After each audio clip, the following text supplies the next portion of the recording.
If you can't buy a house using Bitcoin without turning the Bitcoin back into fiat first, and you've only got the payment going and there's no sort of digital deed that comes back, what exactly is crypto accomplishing in that instance? And the answer is zero. We talk about specifically in the crypto space to rotate out of your crypto holdings. But I think the broader audience is the people who want to buy gold. What Mattereum is creating is a trustworthy pipeline which to do that.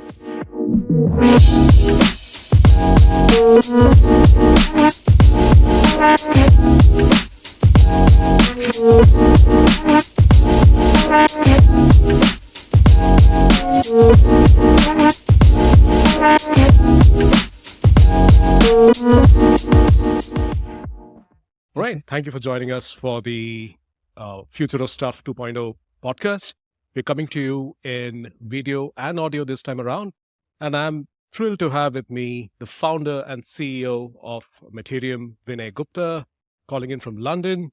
And we also have Kalam Ali, the director of Mattereum GmbH, who is tuning in from Berlin. Before we get started, a quick round of introductions. I am Praveen Babu. I run marketing with a team here at Mattereum. And I'm going to be handing over the mic to Vinay to give us a brief introduction into his background. There's so much to talk about, but we'll keep unpacking this as we go along. Vinay, over to you.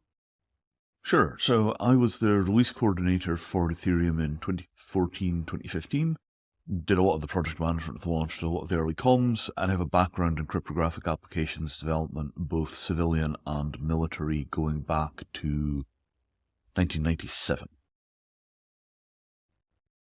That's pretty cool. And Kalam, would love to learn about. Yeah, I'm a director at Mattereum Germany, and I've known Vinay since pre-Bitcoin days, and joined the company in a new role to oversee the token operation. My background is a mixed bag of things. I started out in finance, working on high-tech investments across all fast growth areas, and then fell into startup land, investments in early stage companies, and starting my own accelerators, and then going into corporate venture and corporate finance, working in music technologies. And then falling into, more recently, the NFT space, doing some generative art experiments with people I met in this journey, and getting very close to Web3 communities, working on art. And it's in that context, Vinay and I reconnected, and it was an opportunity to work on the onchain assets. Something very close to my heart is working with artists who are releasing their works on chain, and most of that is digital. So it was quite exciting to come back in this new context after many years knowing each other. That's me in a nutshell. I think we'll unpack some of this as we get through the podcast today. Absolutely. Appreciate that introduction. And I think that's a great segue to Mattereum as an idea, as a project.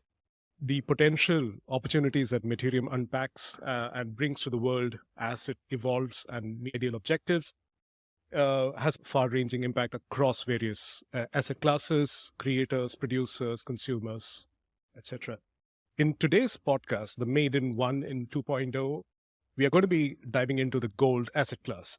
So super excited. Before we get into that, a quick rundown, because we have covered this over the years, which is quite rare to say with most crypto projects.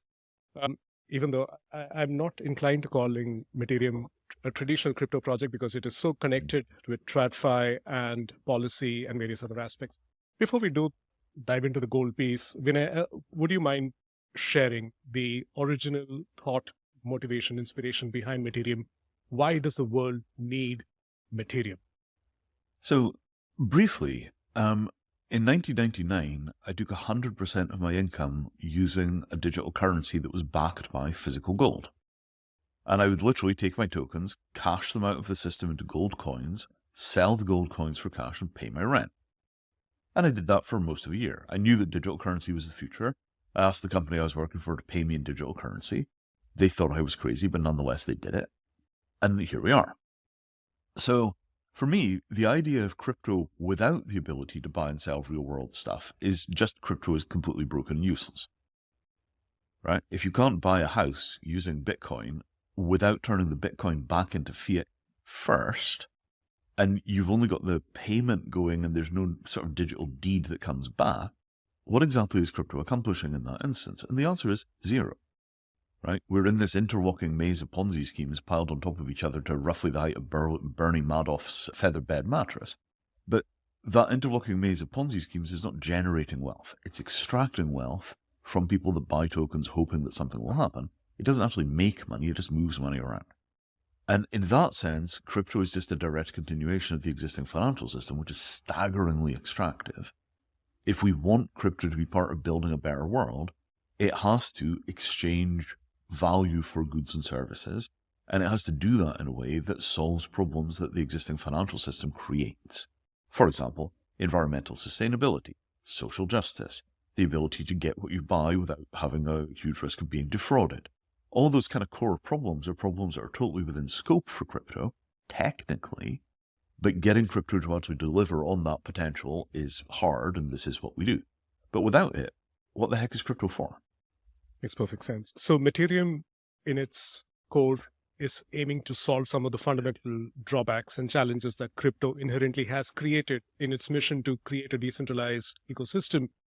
It's created certain challenges. And I think this is an extension of your initial work with the Ethereum Foundation as well. Well, The idea that germinated before Ethereum took root and momentum post the Ethereum launch. Would that be correct? Yeah, I mean, we started working on this. I mean, I was talking to people about the need to solve this problem when I was at the foundation. Foundation wasn't willing to back it as a project, tried to get consensus to back it, did a bunch of work with consensus on other projects. They were never interested in backing this. So eventually I had to go do it myself. But, you know, this is the thing of just experience, right? Experience and scope. Because I had been paid in gold-backed tokens and I'd regularly turned tokens into physical gold, to me there was no ambiguity that this was both possible and desirable. Right? I had personal lived experience of that. For everybody else in crypto at the time, this was theory. Almost nobody had actually had that lived experience. So I went into Ethereum, like, so obviously the next thing we do is we bind the tokens to physical things. And at that point, we have a kind of, digital economy platform, which we could use to really transform the world. This would be amazing. And everybody else, because they'd never seen it, they'd never done it, they lacked the lived experience, at that as like, woo, scary magic. Oh, woo, scary magic. Like, no, the tokens live in a separate world. Crypto is a different universe. And in the crypto universe, we can do anything we like. And I just looked at that like, yeah, but how are you going to pay your rent? How are you going to buy a house? If you need a car, how do these tokens turn into cars? And everybody just assumed the answer to that was to turn it into fiat first. So this idea that you had a separate crypto universe that was made of elves and unicorns and fairies and stuff, and then there was a real world, and the only routine that was an exchange where you would take your fairy coin, turn it into dollars, and then you would transact in the regular economy. To me, that was like, no. You guys are not thinking big enough. There is a much bigger play, which is that you go directly from crypto coins into physical things, into goods and services, into contract law, and you just go directly into the physical without this barrier. And that question of whether crypto exists in a parallel universe that plays by its own rules, or whether crypto is an integrated part of the real world that changes the real world, is the core philosophical struggle in crypto. And unfortunately, it's very poorly articulated. Like, very few people in crypto understand that it was a political decision to decide that crypto lived in its own universe and was not part of the real world. And what went along with that political decision was a set of technical decisions, and the technical decisions were bombed. The fact that Chainalysis exists and can fairly reliably identify nearly all crypto accounts and bind them to a real name is an indication that people have the idea that crypto happens in a separate universe, but in practice it happens in the same universe as everything else. So we take the cost of being in the same universe because all the transactions are actually visible to government, but we don't get the benefit of being in the real world because we're still basically trading imaginary value for other imaginary value because we haven't gotten down to actual goods and services. Actual goods and services is precisely Mattereum's core principle.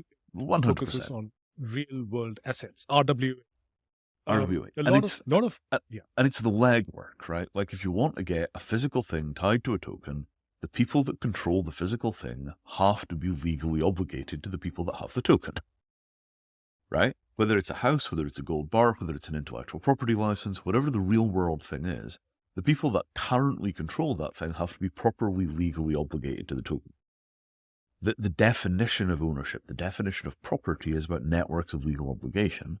So, what Mattereum does is it basically correctly creates and executes the networks of legal obligations so that the real world asset is actually a real world asset. It's not rocket science in principle. It's quite hard to do in practice. But just the idea that the token is legally recognized as ownership of the thing and that works everywhere, people think this is impossible, but actually we've been doing it for years. It actually works.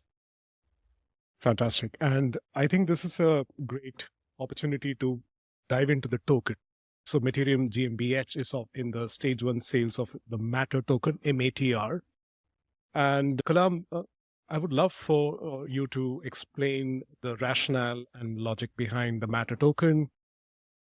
Yeah, I'll give a high level view, and I think Vinay can also jump into some of the details here. The token launch, which kicked off around January, it's in a pre-sale phase.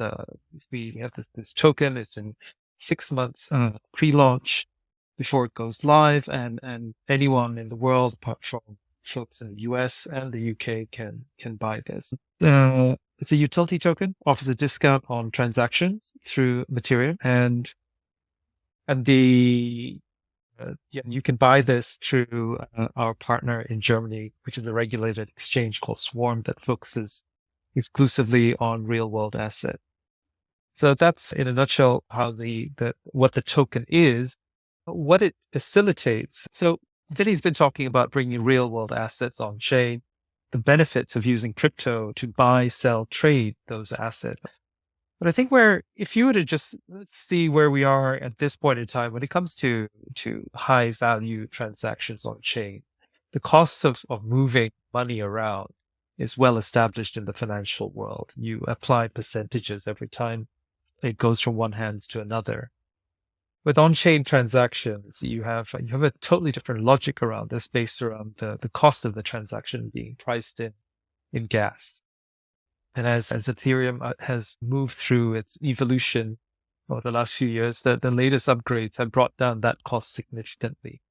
With Mattereum's focus on high value assets such as gold, art, real estate, if you think of the sequence of what needs to happen for there to be economic benefits to moving things on chain, I think one has already happened very quietly, which is cost of transaction has basically come down quite significantly. What that means in practice is if you're moving hundreds of thousands of dollars around, instead of paying a few percentage on it, you might just pay a fixed fee of $50, which is a huge shift. But I think where this sits with Mattereum is the idea that you would bring high value assets online and trade, let's say, stable coins, Ether, Bitcoin to purchase those assets suddenly becomes viable in a way that it competes with using cash because it's just cheaper and you don't lose a lot of money along the way. So there are a few things that are happening right now that feed into the overarching picture of where Mattereum is sitting in terms of creating efficiencies through on-chain listing of assets and trading of it. The most obvious one right now is you can save money by doing things this way. It hasn't percolated to masses yet. As you know, setting up a wallet and going on chain and doing things in a self-custodial way is what crypto natives do, but for the rest of the world, it's pretty scary to even operate this way. So I think the piece of that jigsaw coming together, where Mattereum sits in all of this is, as a company that's gone into the complexities of bringing physical assets on chain, this is represented through the Mattereum Asset Passport. There are a bunch of fields in this product that tell you what the asset is, where it came from, who's responsible if this asset is in dispute. And all of that can be asserted in a legally defendable way globally. There's a whole bunch of stuff to unpack around that. That's 6 years in the making. We're not necessarily going to go through that in this call. You can go through it on the website and also it is mentioned in the tokenomics paper. I think bringing that together, the world where you can bring high value assets on chain in a legally defendable way, means that you can now get into new use cases around, for example, portfolio management with your crypto holdings. You can go into stable coins or you could go into physical gold. that is something that Mattereum facilitates. And I think bringing the cost of transactions down is another facet of that has happened only in the last few months that will accelerate such adoption. However, the topic is quite dense. So in the podcast, when it comes to talking about the token, I would say what Mattereum is going is in the direction of transaction volumes for bringing physical assets on chain, going in the direction of the new use cases for assets on chain. But I think the legal underpinnings to facilitate all of that is where Mattereum's at.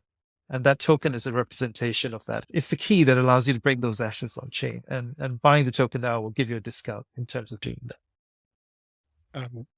Today, if anyone was to buy the token, the MATR token, they can do it exclusively on Swarm. One of the questions we get asked often is, why can I not buy the MATR token on DEXs or centralized exchanges that are typical run-of-the-mill?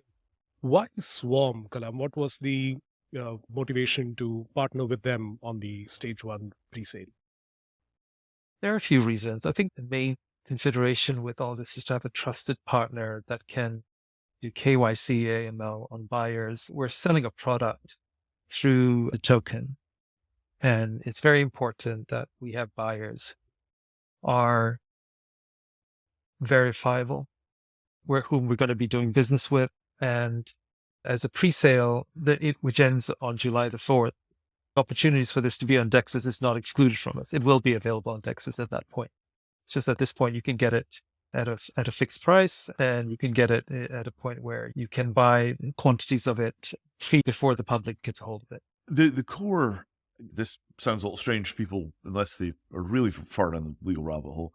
The key legal advantage is that Swarm is both inside of the EU, but also inside of Germany.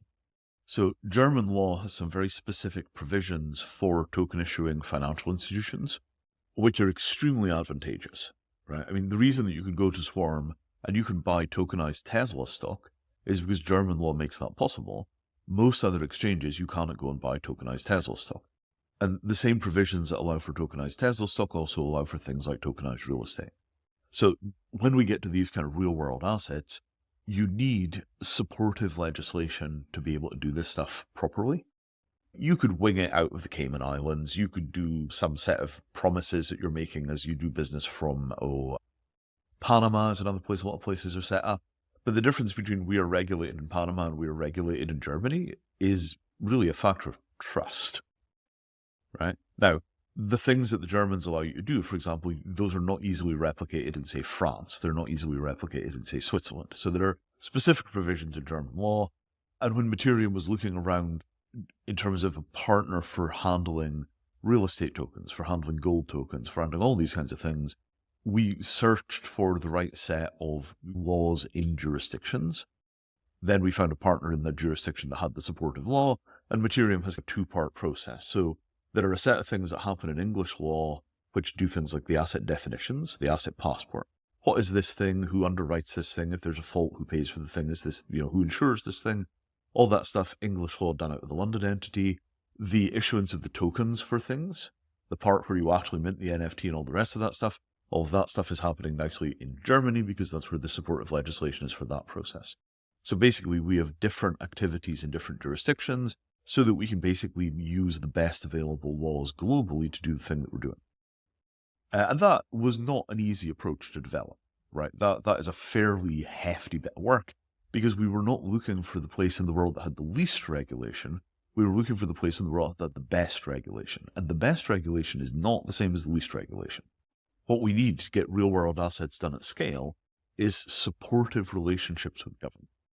And I realize in crypto, that's just like, what did he just say? Let me say that again. Supportive relationships with government.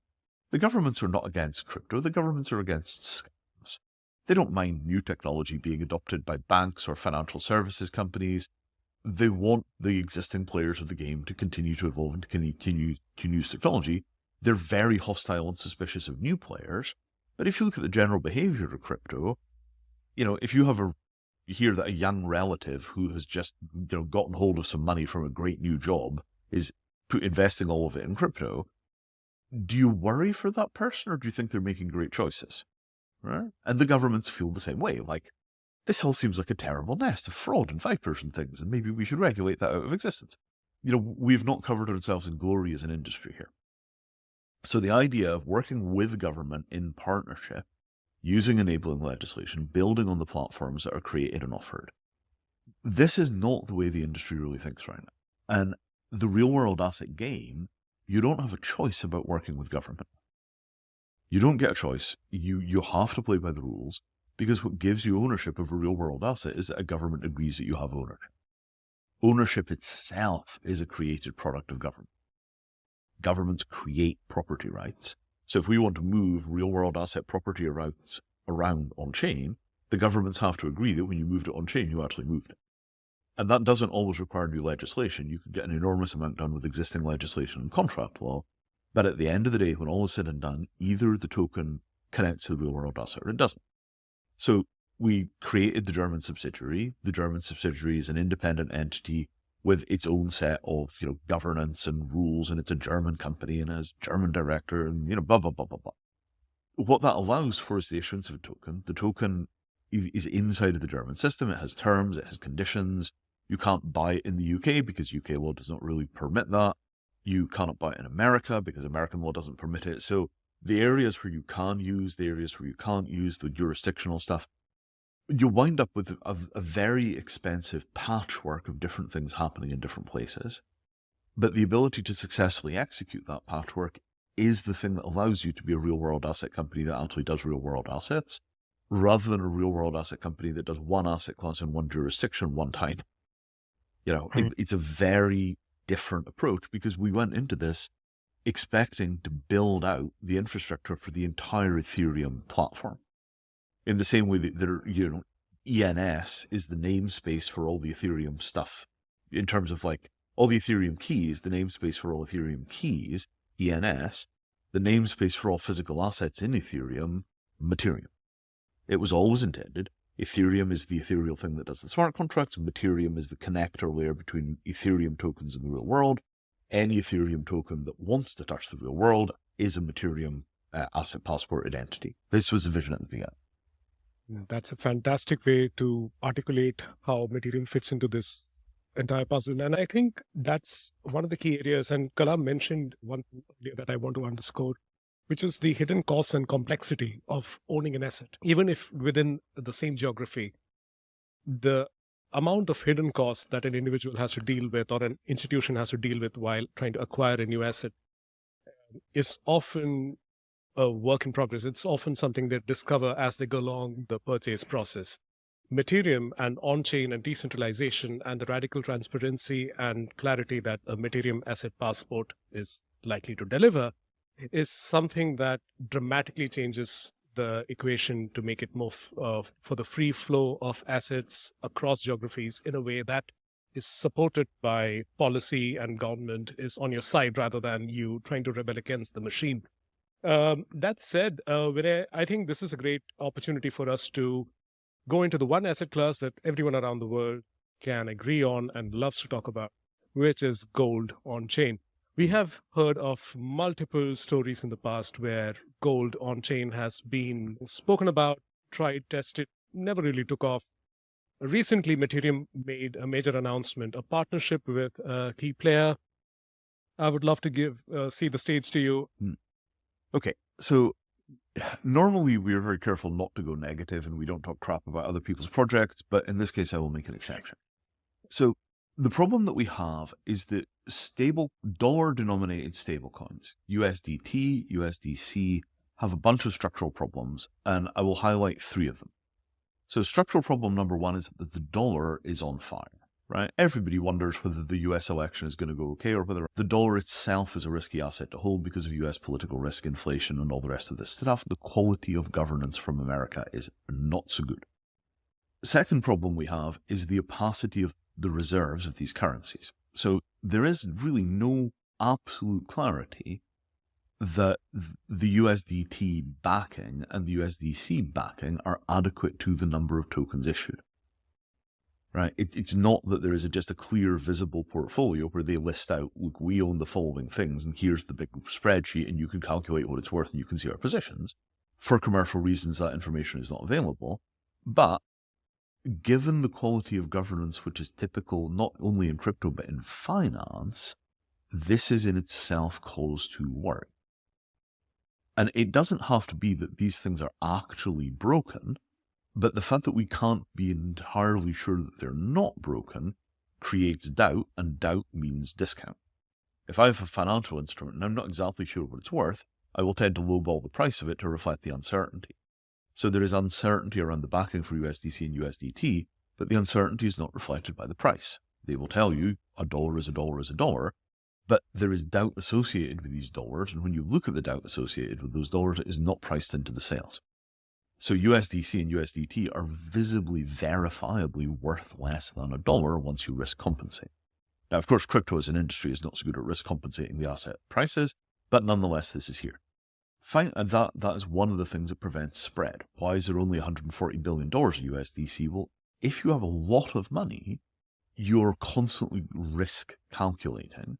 So if you were going to go to a financial institution and say, hey, how's about we turn $10 billion of our dollar reserve into USDC, the response is going to be, how risky is that? The risk is too high, big players won't use it. So the third thing is that we've already seen a bunch of depegs. So USDC had 10% of its reserve or something like that in Silicon Valley Bank. Silicon Valley Bank ran into trouble. They depegged by something like 12 or 15%. I want to say it might be as high as 60. So the fact that you can have a dollar-denominated instrument trading for 80-something cents, the only reason that it recovered is because the government bailed out Silicon Valley Bank. There was no statutory requirement for Silicon Valley Bank to get the bailout. The government could simply say, not our circus, not our monkeys, allowed Silicon Valley Bank to go bankrupt. At that point, there would have been a $3 billion gap in the USDC reserve, and at that point, the remainder of those tokens would have been trading unbacked. The price would have come down, possibly catastrophically, and you would have seen another FTX-sized hole in the industry. And that's not USDC's fault, by the way. They use a real bank that everybody else used, but the banking system itself introduces risks, and those risks are transmitted to the stablecoins. So our assertion is basically this. There is very little actual point in having dollar-denominated tokens as stablecoins, because you cannot make a dollar-denominated token that is as good as a Federal Reserve dollar. So if I have an account with the Federal Reserve and I have a dollar in that Federal Reserve account, that is in every way, shape, or form, except one, a better dollar than you could get out of a dollar-denominated stablecoin. The assertion is that these two instruments should trade at the same price. That is obviously not true, and this creates a staggeringly large market inefficiency, which gold then comes in and neatly solves. So when we start talking about where gold fits into this, there are then multiple approaches to gold. You can take gold and you can handle it in a way which is exactly as shaky as the way that we handle dollars in stablecoins. You'll have a bunch of gold, it's stored in a bunch of gold vaults, you don't tell people which vaults, you don't tell people how much, some of it is gold ETFs, some of it is Mercato delivery orders, some of it is physical gold in the vault you control, but you don't tell anybody anything and it's not audited properly. And at that point, there's no advantage to using gold, it's just another crappy asset handled in a crappy way. To get it to work, what you need is total transparency for audit. Here is one token. This token is for bar 123. Bar 123 is in the following vault. You can go and talk to bar 123's vault and they will tell you that they have physical custody of the bar. Here are all the legal documents that provide control of the bar and your lawyers can look over this stuff. Here are all the insurance certificates. Here are all the policy numbers. Here are all the ways of independently verifying all of that data. Here's a complete portfolio on the asset with absolutely nothing up anybody's sleeve.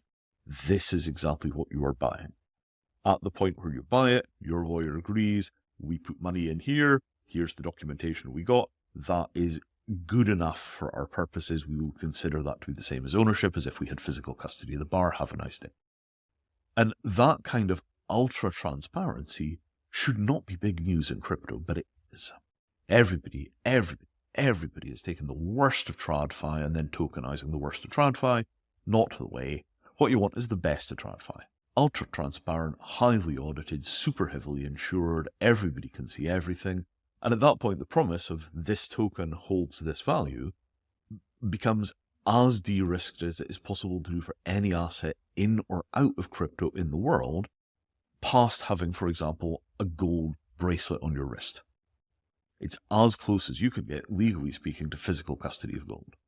And at that point, that's a genuinely hard asset, and you could put that into the stablecoin ecosystem as a stable NFT, and those stable NFTs would have utility because they're so much more stable in most future scenarios. Gold does not carry dollar risk. There is no question about the opacity of the ownership mechanisms or how much gold is there, because one NFT equals one bar, and it's this specific numbered bar, and you can then validate the ownership of the bar. And there's none of the sort of baked-in systemic issues. Highly transparent, extremely hard, no political risk, etc., etc. And then people come back and say, well, there's all those questions about custody, and we can talk about that. That's a separate issue. But the bottom line is the combination of good custody and insurance, it's just the hardest possible asset that anybody knows how to make, short of holding physical gold yourself. That's a great way to put it. And gold, again, is one of the factors where the US dollar also gets some flack, even though it is the currency that sets the markets globally for trade and not just crypto. Kalam, recently there was a press release from Mattereum announcing this partnership. I'm just going to share my screen and pull up the press release, and would love for you to take us through this. I think it's quite exciting to announce this. It's been on the cards for a while. I think just to take a step back, one aspect of the token launch in the token paper, we do talk about putting gold on chain as being one of the key points during this token launch period. And in order to do that, we do need to bring partners on board who supply gold and can be long-term partners for the trading of gold. Sempsa is one of those partners. And announcing this, putting this announcement out was very important. We're piloting ways of how we can use the Mattereum Asset Passport to list their gold bars, and prototyping those mechanisms on chain as we speak. Mattereum is not shying away from one of the hardest asset classes out there to tokenize on chain. Also, to know that each Mattereum Asset Passport is a specific gold bar. It's a representation of a specific gold bar that is vaulted, certified. It's also quite interesting how this would work and how this becomes a more practical investment opportunity for, let's say, institutions and individuals than the standard options on chain. So the critical thing here is that what we're after is backing for large funds, right? If you're, for example, issuing stablecoins, you might want to put some gold into that portfolio as a way of providing a back end that is, genuinely stable. If you are a large crypto investor and you've got a lot of money in Bitcoin and you want to cash that out into something that is less volatile than Bitcoin to protect your wealth, because you think Bitcoin will come down and then you'll buy back in at the bottom, those kinds of operations, you just don't want to go into the dollar, which is the thing that you bought Bitcoin to get away from. Right? It's like this whole thing of the thesis of crypto in many ways is dollar bad, and then if you make a bunch of money in crypto, you either keep it in a super volatile instrument or you move into the dollar. That's obviously where gold fits in the story. And then the question is, well, are we buying heavily opaque gold storage? Or am I simply buying a gold bar? I'm just going to buy a gold bar. You're going to buy a gold bar for Ether, Bitcoin, USDC. Yeah, sure. Okay. What's the shortest, clearest, easiest way of buying a gold bar? One NFT, one bar. If you fractionalize the NFTs, right? So if you come along and say, okay, one NFT, one bar, and then we take that bar and we put it in a pool of other bars, and then we issue 1 gram tokens against those bars, inevitably in the middle of that, you wind up with a legal entity and you wind up with an audit problem, which is I have to prove that I have not issued more gold tokens than the bars that I've got. If I own a bunch of those gold tokens, then the question is also, can I retrieve an underlying bar? So if you have 1 kilogram bars in your reserve and I own 1,100 grams of gold, can I come to you and say, give me a 1 kilogram bar? And if I do, is that process efficient? Mattereum has already done this. We did a test batch of bars probably 3 years ago. And that test batch of bars, people cashed in the NFTs and took the physical gold bars out. And it was a painful process. We had not realized how difficult it was to do things like ship gold internationally. We were relatively new to gold at that point. And this is also part of why it's so important that the industry partners that we're working with are not new to gold. Sempsa is the oldest gold refinery in Spain, and it's one of the 66 refineries in the world that has membership of the organization which produces gold bars for banks and governments. They produce to a standard called the Good Delivery Bar, and the Good Delivery Bar is literally the gold standard for gold. It's a $900,000 gold brick, roughly the size of a house. The integrity of the high-level gold supply chain is very close to unquestioned, but it's not unquestioned in the sense of everybody just pretends it works and there are no questions asked. It's that every single thing in that chain is crawled over by experts because the possibility of fraud in the Good Delivery Bar system is so completely devastating, nobody is going to let it happen. So what you're basically buying at that point is access to the same ultra-hard, ultra-protected, ultra-scrutinized, ultra-audited gold machinery which is used by governments and by banks. You're not buying consumer gold. You're not buying a shaky promise on gold. You're not buying gold 3 tiers down in some kind of weird-looking arrangement. What you're getting is the closest, shortest pathway to the same kind of gold reserves that are held by the big players. And that, I think, is a genuinely new offering. There is a fair amount of gold in crypto, but it's gold that doesn't have the decisive advantages of the better end of the gold industry. It's gold, which is a bit like USDC owns a bunch of gold and that's part of their reserve. Well, it still has the opacity problems. It still has the audit problems. We move all the way away from opaque. We move all the way away from unaudited, and we get into the bright, harsh, clear sunlight, and then we attach an NFT to it. And the NFT, they've gotten so much flack over the years. They've gotten so much flack. The NFT infrastructure is fine. People attached NFTs to a bunch of things that weren't really property and then sold them as if they were property, and it made a big mess. But at the end of the day, the NFT infrastructure is fine. We have thought so often about just getting rid of the term NFT and using something like transferable proof of ownership. Oh, it's exactly like an NFT in every way, only we call it a transferable proof of ownership. We just bit the bullet and we call it NFT. Here's transferable proof of ownership. I think the narrative changes dramatically when you think of an NFT. One of the things Elon Musk mentioned in a podcast that's getting a lot of coverage is when he said an NFT is essentially a URL, a hyperlink to a JPEG. In this particular case, you have an NFT that is a representation to a real piece of gold, a real bar of gold in a vault somewhere in the world. I think that just is a tectonic shift in the narrative. Absolutely. And that Musk thing, right? It's a URL to a JPEG. It's a URL to 60 pages of legal documents, and the 60 pages of legal documents then bind you to the gold, right? Yes, the NFT is a pointer, but when the pointer is to 60 pages of legal documents and then a lawyer reads the legal documents and says, yeah, that constitutes ownership of the gold for our purposes, how much better is it going to get, right? And if you have a specific lawyer and the specific lawyer looks at it and says, actually, I don't like the look of that, right? At that point, we're now in a question where we have a dialogue with the lawyers. This is the version 1.1 of the paperwork. Does everybody agree that's okay? No, 3 people say, wait, we want that to be different. We feel that it doesn't cover this risk adequately. Okay, that's an interesting point. Maybe we should add additional insurance products at that point and update the paperwork. So it's not that this thing starts in the final form, right? It starts with something that we think everybody agrees is good enough. But over the next 20 years, that's going to go from 60 pages of documentation to 8,000 pages of documentation. And it will be huge standard template contracts, and it will be incredibly sophisticated. And that is exactly what happened with derivatives contracts. There's roughly $1 trillion of derivative contracts in the world. Almost all of them use a standard template document called the ISDA, International Swaps and Derivatives Association document, that defines derivatives. So you have to start with something which is capable of evolution.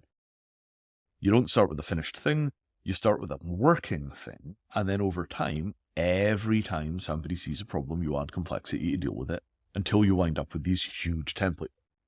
Visa is like this, Swift is like this. All of the real world instruments that carry value, even credit cards, are backed by these enormously sophisticated template documents that are used by an entire industry. Mattereum is the thing that will produce those template documents for gold, for real estate, for intellectual property licenses, for patent licenses, for copyright, for trademark licenses. All of this machinery, right, even stocks and shares and bonds and stuff, we tend not to chase that stuff because everybody else is. But in principle, all of this is doable. The objective is to produce the machinery that produces the binding template documents for the entire industry. It's not about, we bought one gold bar and we put one token on one gold bar and we sold you one bar. It's that Sempsa is one of 66 global refineries that can produce good delivery bars. If it passes muster with their lawyers, and it passes muster with their compliance team, and it passes compliance with their regulatory team, at that point, there is no reason to assume that any other entity in the gold industry is going to find a problem. If they do find a problem, it will be a relatively short fix in almost all cases. And so over time, you bring the entire industry on chain. Not one thing where we buy the bar and then we do this and we do that and we do the next thing. No, it's about getting these templates in place so that you can flip entire industries from pre-crypto to post-crypto. Real estate. $300 trillion in assets, $3 trillion of transactions a year, no global electronic exchange. Why? No paperwork. You fix the transactional paperwork, you bring real estate on chain. Over a period of time, you wind up with an 8,000-page template document, and the 8,000-page template document is the global real estate industry is integrated in the same way that the global derivatives industry is integrated. You know, we started this thing to go after big game. If we're going to have a $300 billion valuation on Ether, the pool of assets that are sitting on Ether has to be worth $30 trillion.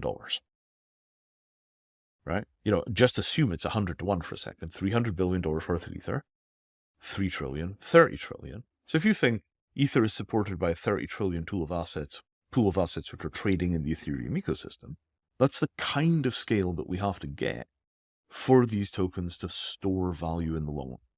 If Ethereum is going to be worth anything in 20 years, it has to be supporting the vast majority of the world's financial transactions. The only way that you get there is you get hard assets on chain.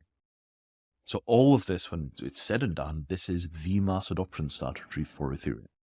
It is not separate from Ethereum. It is an application on top of Ethereum, but the core goal is mass adoption of Ethereum by getting the hard assets on chain. That was why I started this thing in 2017. It's what I was lobbying for in 2014. And as Ethereum scales and as transaction costs come down and as L2s and the innovation continues to happen on chain, the missing piece has always been getting access to real world assets, on-ramping, off-ramping. These are some of the challenges that have kept the next billion users from getting on board with crypto. Mm-hmm. What I also find quite interesting from this partnership and what it implies is that essentially the template documents, the entire machinery that was typically once the domain of only institutions and large players is now being democratized and given access to any retail investor who wishes to safely park their investments. If an individual in a relatively volatile economic situation in a country that essentially wants to secure investments and have access to a gold bar, something that is recognized globally, maybe not in their native currency, they now can do that potentially with this partnership and its opportunities. Kalam, just shifting gears and coming back to one of the earlier subjects we discussed, Sempsa, as one of the most respected, renowned players in the gold distribution supply space, could you tell us a little bit more about how the Mattereum token, the MATR token, plays into this equation? How does its existing value? If you and I wish to purchase a MATR token, it is listed at 0.65 cents. You can go to Swarm, KYC yourself, and purchase a token. Let's say I have the MATR tokens in my wallet, KYC, and now I wish to purchase a gold bar. How would the token play out? Sure. So I think in summary, the token gives you a discount on the actual transaction, the transaction cost of bringing the gold bars on chain. I think there's a step before that is quite important to articulate. One is the stepwise direction in which you bring a trust layer to these transactions that's verifiable and defendable, and a lot of that is baked into the Mattereum asset passport and the information that's in there. So starting with that, if you're, for example, right now, just take the use case of Chinese deflation driving gold demand. You're seeing a lot of young people buying little pieces of gold as gifts in a place where property is losing value. This is the extent to which that is driving gold demand is questionable. I think what you do see, however, that is measurable is that at the state level, the Chinese government is buying gold, and that's driving up gold prices, and that increase in price is in turn creating more demand for gold as people see the price going up. So you get this many different interpretations of this as investment narratives. And I think when you think of audiences here, when you have people in general wanting to buy gold, they have the opportunity to buy them as ETFs. They can buy physical gold. They can go to gold investment vehicles. And I think much of this can be expensive. Figure out where to store your valuable gold is practically impossible if you're doing this at the level of the government. Where we are, a point where there is demand for that we talk about specifically in the crypto space to rotate out of your crypto holdings. But I think the broader audience is the people who want to buy gold. What Mattereum is creating is a trustworthy pipeline which to do that. And you're starting to see hints of this in terms of other companies, not just at the level of the crypto space, but also established financial houses like HSBC launching their own products for tokenized gold in the last week, addressing such audiences. I think where we are at in terms of what the token offers is a way for anyone to buy and get access to gold with the same sort of protections you would have as a HSBC with its own vault for gold. So I think that the economics around that, Vinay, I mean, you can run over that. You know that much better than I do in terms of sure. what does the actual token give you. But the reason for why you do this is you're broadening the audience to stable investments. HSBC, they're offering the ability to own fractions of gold bars. So now HSBC is in the middle. They have their gold reserve. They promise you have 0.001 of a troy ounce. There is then an audit process where you have to look and see whether they actually own the gold that they're promising they own. And then you have to figure out whether your token is a legal claim on that gold, and so on and henceforth. In all probability, it will be quite difficult for an ordinary person that's owning that little fraction to verify the exact bar number in the exact vault that token refers to. And if HSBC turns out to become another FTX, and don't tell me it's impossible, right? We've already seen a number of very large, very well-known financial institutions implode. If HSBC implodes, what are the odds that you will actually get your 0.001 of gold in the back of it, right? This is why the simplicity and the clarity of the paperwork is so important, right? I own bar 1, 2, 3, 4, 5, 6. Here is the certificate that says so, and here is where all the money went to make sure that that is true, and here are all the insurances. The ultra transparency is what gives you the hardness, right? Yes, in the long run, there'll be an 8,000-page template contract, but that 8,000-page template contract will be the implementation of that ultra transparency, right? And this is where we're taking crypto's core values and applying them to real-world assets. So what you see in HSBC here is TradFi values using crypto as a carrier. It's opaque, you don't understand what's happening, you're reliant on people you don't trust. If they screw you over, you're last in line at the bankruptcy proceedings. You know, FTX was a thing that called itself a crypto company, but it was TradFi dressed as crypto. And as a result, you got all of the opacity of TradFi, and then you put a little layer of crypto on the top of it, and everybody thought they were buying something for reals. Actually, no. Likewise, you could take crypto values and you can apply them to TradFi. Everything is visible on chain, everything is documented, you have total clarity about what you own, the promises are all completely explicit. And here you've got computer security things like principle of least authority.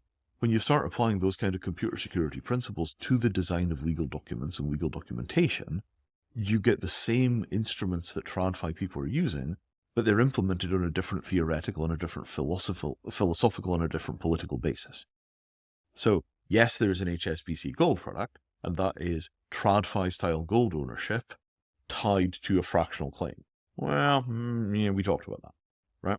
Or one NFT, one bar, total transparency of all documentation, and nobody has anything up their sleeves, which is basically crypto-style thinking applied to a TradFi asset. So you kind of have to think of this as, even inside of the TradFi world, gold ownership has always been sketchy and difficult because there was so much of this gold loans and the question of whether they have all the gold and is it fractional reserve or full reserve, and all of these games have been played in the gold industry for 3,000 years. You just have to cut through all of that as well.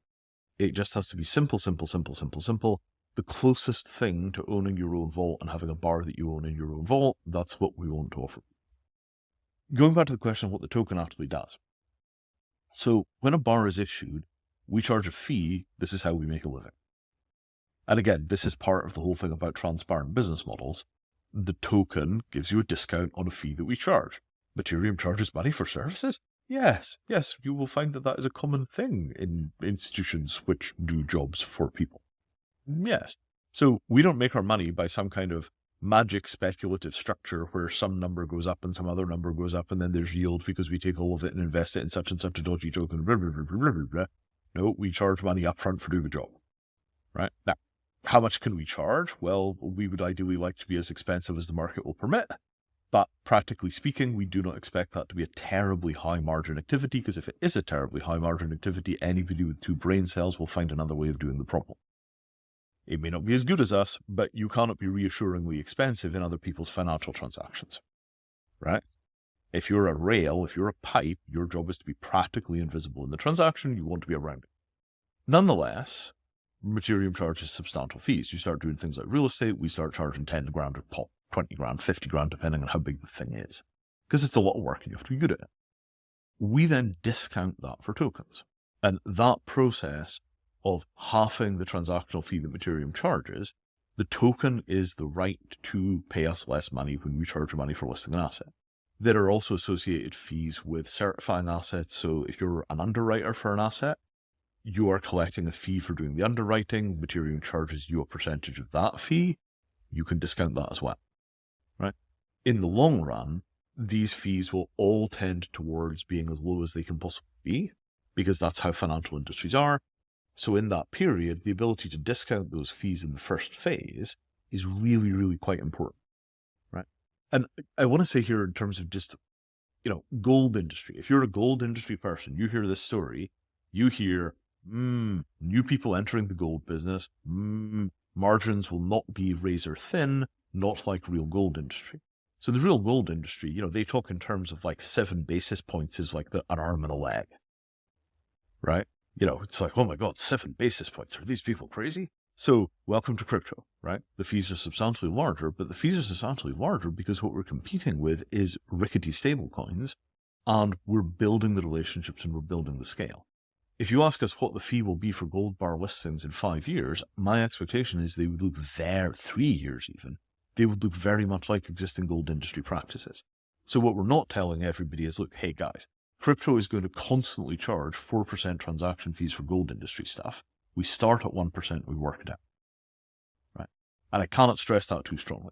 If you're a gold industry person, you look at the fee structure and you say 1% is too much. Yeah, 1% is kind of expensive to get started with. In the long run, the expectation is the fees will convert. But all the way through that process, the token gets you a 50% discount, which means the people using the tokens will be able to reliably undercut the people who are not using the tokens, which in principle, we would expect everybody to use the tokens.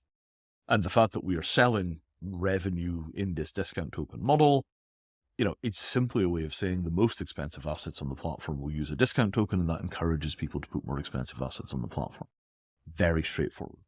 As always, terms and conditions apply, not for sale in England, not for sale in the UK or America, only available Mattereum.de gives you all the information. Then that takes you through to a specific section of Swarm, and you go through KYC, AML, CTF, and so on.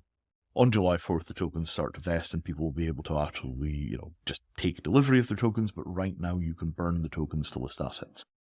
So the discount functionality is already live. If you want to list assets, you can use them. So the core story, right, when all is said, is there are a number of extraordinarily large asset classes which are pre-digitization, right? Here we're talking about container shipping, all the world's goods, and we're talking about real estate. Gold is not pre-digitization. Gold is very, very, very heavily traded digitally. The crypto industry needs gold. So we can sell gold into the crypto industry. That solves a need inside of the crypto industry. The real estate industry and the global shipping industry, the global trade industry, need crypto. So the direction of travel is different for these two asset classes. In one direction, the crypto industry needs harder assets, and that's gold sold into the crypto industry. In the other direction, the real estate industry needs transactional technology because their transactional technology is paper. They're where stocks and shares were in early 1980s. The real estate industry has not gone through the digitization wave that hit all of the other major industries. So and again, this is a subtlety, but it's a subtlety that is kind of just like the fate of the entire world. So the subtlety is, crypto needs gold. So we figure out how to make a link from the gold industry. The gold industry sells gold into crypto. Great. We take a margin on those deals because at the end of the day, we are middle. The real estate industry needs transactional technology and the global trade industry needs transactional technology.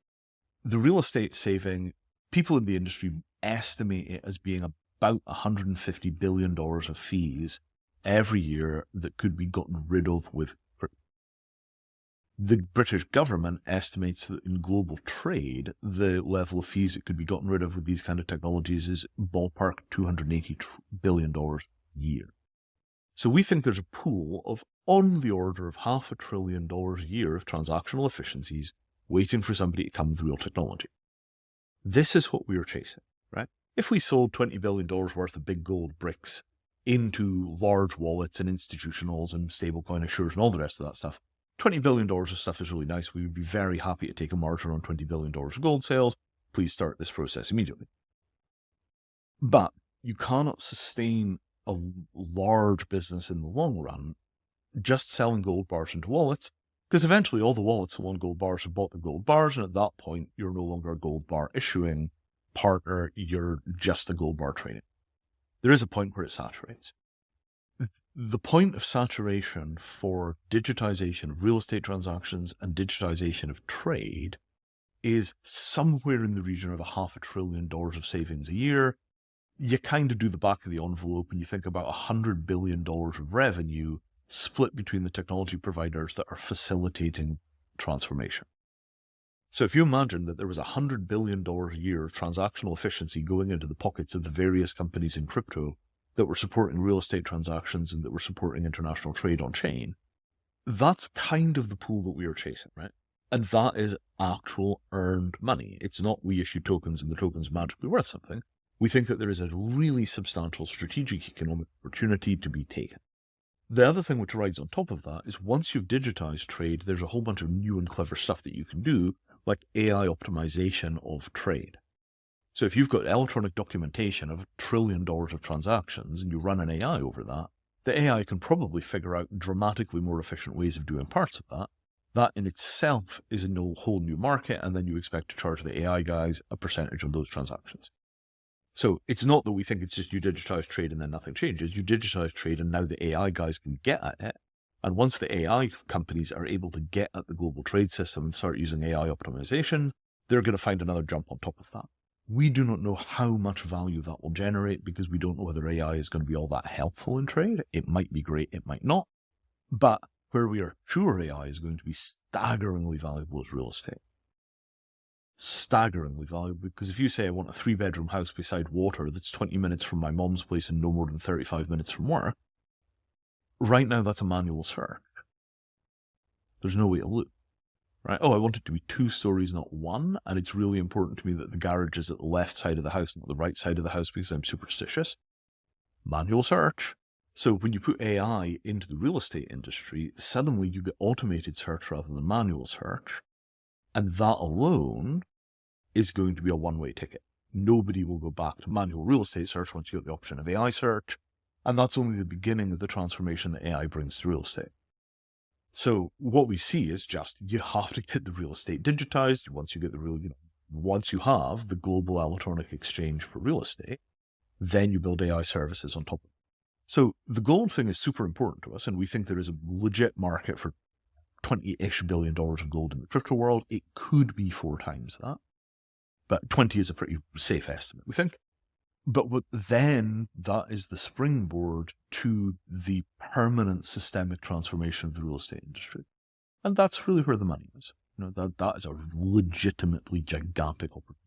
It's stepwise. I think that's the point I was trying to make earlier is everyone in crypto says we're early. I think in this, we're early only in the sense that it's taken a very long time to get to a point where we can create a trustable, verifiable, defendable approach to bringing these assets on chain. There's no room for rug pulls or running away when it comes to physical asset.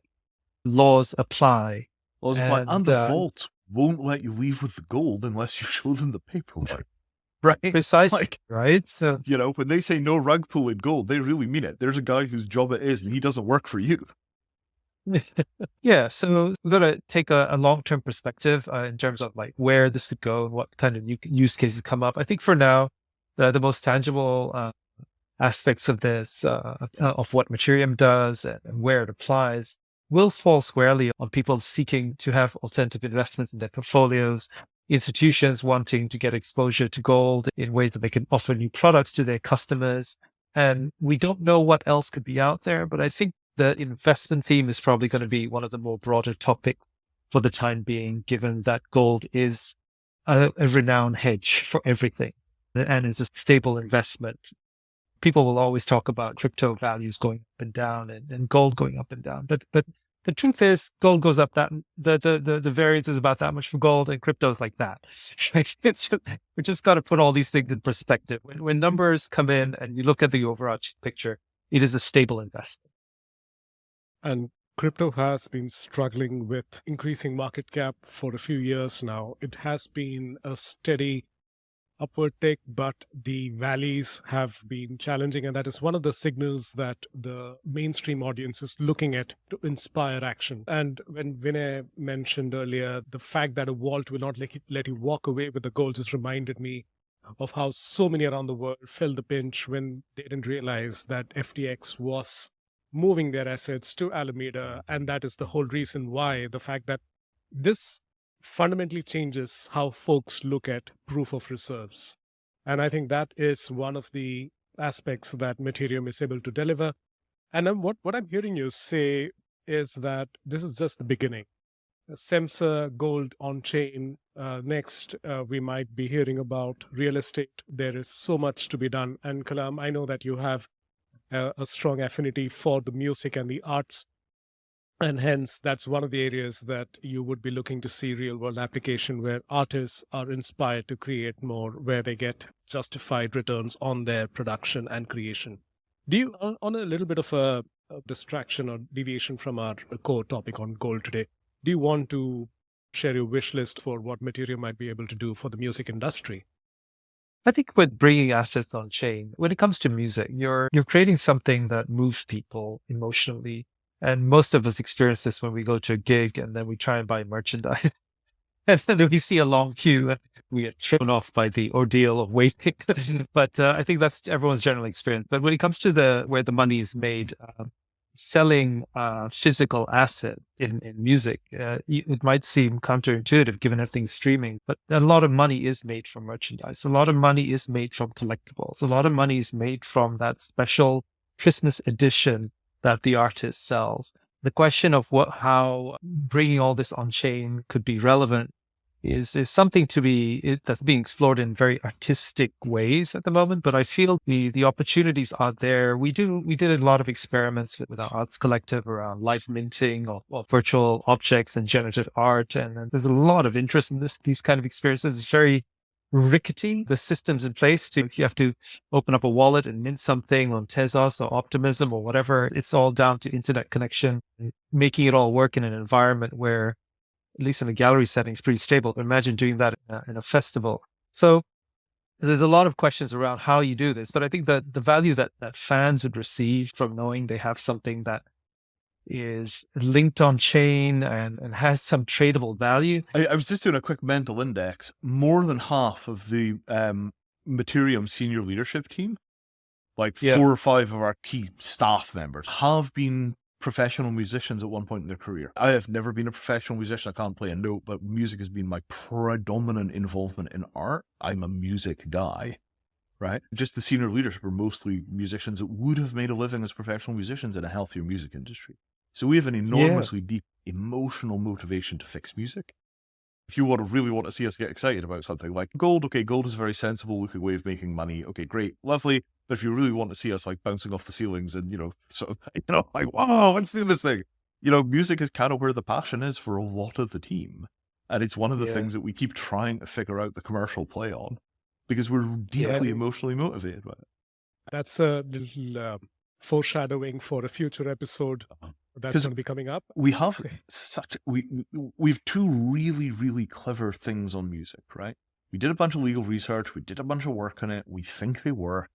There's a music licensing thing for commercial music licenses, and there's a phenomenal thing for doing DAOs that we think will pass legal checking. If we were in a different, frankly, better world, the music thing would have gotten sorted out by the crypto industry in like 2015, I think, was the first sale of music on chain. Imogen Heap issued, remember, licenses for a song called Tiny Human? So the team that went on to form Mattereum were deeply involved in that. These worlds are related in that a lot of the experimentation happens in the art space and then filters through in terms of where the use cases emerge. NFTs are a good example of that. But I think the music side, I would describe it as the experimental lab where these ideas get to find a space. And the execution side, when it comes to physical items and verifying ownership or dealing with something that's faulty and having to return it, there are well-established pathways for that. And I think the direction Mattereum is going in is potentially providing at least one piece of that infrastructure through the Mattereum Asset Passport. That's already been done in a music context. And it was at a very early days before all the things we've seen in the last few years came up together with Imogen Heap. So I think there's something there. What it would look like when it comes to physical asset on chain, I would say relates to the emotion around owning things in the pipeline for Mattereum. Right now, we just got to make the most complex things work first. And then all the other stuff starts to make sense and you will get user adoption. I think right now, when you see people doing physical on-chain in the music space, it's cool, but it's not defendable in any way, right? It's a novelty thing. It's a nice to have. People get excited about the novelty. Yeah, it's kind of like issuing yellow vinyl. It's like, wow, let's issue some yellow vinyl. Oh, we're going to do some NFTs too. Which is a shame because it's such an enormously broken industry. The musicians, the people that make all the value in music, hate every single aspect of the music industry with the passion of a god, right? They just hate it. I mean, put tech into a broad historical context, right? Think of like 1,000-year evolution of society. Invention of the printing press was good for authors. The invention of the internet has been a cultural disaster for musicians on the scale of Mount Vesuvius erupting and destroying cities. It's been like this volcanic explosion which has set fire to all of their houses. It's just made everything worse. And it's like, but it's gotten so good for music listeners. I pay $20 a month. I have 60 million tracks to listen to. It's fantastic. Why are the musicians all getting completely hosed here? And I feel like there's a better sense of like we have failed as a culture to support the people that create the thing that we are then making it possible to get access to. There's something so extractive about the relationship between tech and music, and it did not have to be that way, and it is a failure of imagination on behalf of tech and of finance that we've managed to destroy the value to the people that make the value. This is craziness. I think it's definitely going to be one of the items you're going to be diving into in greater detail because I think there's a lot to unpack. The sheer complexity and opportunity that lies below the surface of solving some of these complex assets and the kind of opportunities they unlock. It generally opens up the imagination of the listeners through this maiden podcast. You have had a hint of what Mattereum is working on and solving some of the hardest asset classes out there, democratizing access to the masses, giving access to the machinery, systems, and processes that were once absolutely obfuscated from the line of sight that you would have as a general user. It's now available to you on chain with the values that Ethereum first brought to the scene in 2015.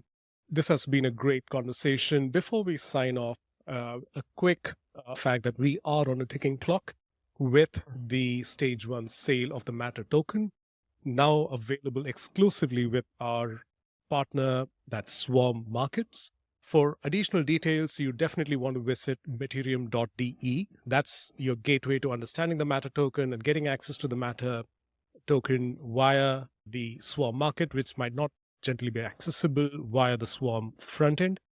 This is a exclusive, compliant access to the token. And again, to underscore the fact that this is not available to residents of the United States and United Kingdom. Again, remaining in compliance with the laws of the land and making sure that anyone who possesses these tokens have the relevant paperwork and rights to use them in the future. That said, we are looking at end of stage 1 sale, 4th of July. I think there's a subtle hint at independence and freedom to access real world assets on chain. Super excited to bring this announcement to the general audience. Thank you so much, Vinay and Kalam, for coming in. And we'll be coming back to you really soon with the second episode. And stay tuned for more updates on the Mattereum channels on X. We're going to be sharing updates about our upcoming episodes. Look forward. Thank you so much. See you next time. That's us signing off.